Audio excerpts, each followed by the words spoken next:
How you guys doing? So today what I'm doing is I'm showing you guys the baits that I actually rely on for the month of March in order to catch fish and put fish in the boat. We all got a lot of different baits and techniques that we're trying to learn and get good at. But at the end of the day, I'm always going to go with my bread and butter when it comes to tournament fishing. And today I'm going to show you guys what that is for the month of March. Starting off, really going to throw that Alabama rig anytime I get a chance to. This is a proven big fish magnet, and it just catches a lot of fish. You get a lot of bites on this thing. And the whole key to using this Alabama rig is targeting, pre-spawn fish on main and secondary points, as well as those channel swings where those fish are staging. And you got to have a little bit of deep water to where those fish are going to be able to launch themselves out of that deep water in order to grab the bait. This bait, you can fish it down to like 30, 40 foot if you're really slow. Not too many baits can cover that strike zone down there and do it as efficiently as an Alabama rig. I'm going to pair it up with some lifelike swim baits, some Sexy Shad swim baits. These seem to work no matter if the water's clear, stained. You can throw these Sexy Shad swim baits and they'll get you some bites. So this would be my number one.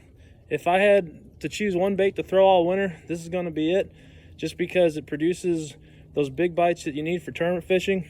And you can fish it relatively fast. You can move around and cover a lot of water with it. So that way, if you need to relocate fish in a tournament, this is like the perfect tool to do it. Number two would be some kind of a medium running crankbait, shallow running crankbait that goes about 10 foot to 12 foot or so. This is the new Storm Wigglewart, the deep Wigglewart, bright red. This is a great bait when it comes to fishing for pre-spawn bass. I'm going to mainly be targeting rocky banks, transitional banks, trying to locate those areas where those fish are moving in, trying to slide up. Great bait to use when you get like a south wind or conditions get right to where those fish should be moving up shallow in order to feed. So this is going to be number two. Just allows me to cover a lot of water and fish and be very efficient. That's the main thing when it comes to tournament fishing, because this time of the year, a lot of times you got to find those active fish, and hardly a better tool to do it when you're trying to get a bait less than 12 foot than a crankbait. Now, once I kind of figure out where the fish are using those two baits, the two baits that I really like to rely on to kind of milk those areas for a bigger bite or slow down if I have to are jerk baits and jigs. So the two jerk baits that I really lean on this time of the year is a deep diving one in like some kind of pro blue color. This is a 1+ from Strike King, the KVD jerkbait. Caught a lot of fish on this bait. Works really good in clear water, especially if I got to get a little bit deeper, say we're fishing some clear water. Now, if we're fishing some stained water and there's a little bit of color in there or a lot of color in there, can hardly go wrong with a little bit shallower running jerkbait in a clown pattern. This bait right here, I've caught a lot of real big fish on it. Works really good. Not too many people throw this color anymore. Everybody's kind of caught up on the new colors, but I'm telling you right now, the clown jerkbait gets it done. Need to have one of these in your box. And then, of course, the jig. I really like to throw a jig when I'm around the fish and I know I'm around them. It's just really hard for me this time of the year to slow down unless I really believe in the spot that I'm fishing. But if I know the fish are there and I feel real good about it, like I need to slow down and milk it, I'm going to throw a little Jewel Peewee jig. I like to throw this on a spinning rod, 8 to 10 pound test, fluorocarbon. Gets a lot of bites this time of the year when the water's still pretty cold.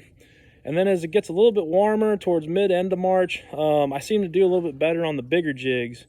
But that's not to say that you can't throw one or the other depending on the day, but that just seems to work for me the most. And as far as a trailer, this is, I think, a Pro Spider, a Jewel Pro Spider jig. You can hardly go wrong with the Ultra Vibe Speed Crawl on there. Now, if we get a warming trend and you're fishing a lake that's got some wood or some stick-ups around the bank, kind of a sleeper this time of the year that works really good and you can catch some big fish doing it, is just throw a Wacky Rig Cinco up there. Just going to take a hook, run it through the middle, and just pitch it to shallow wood.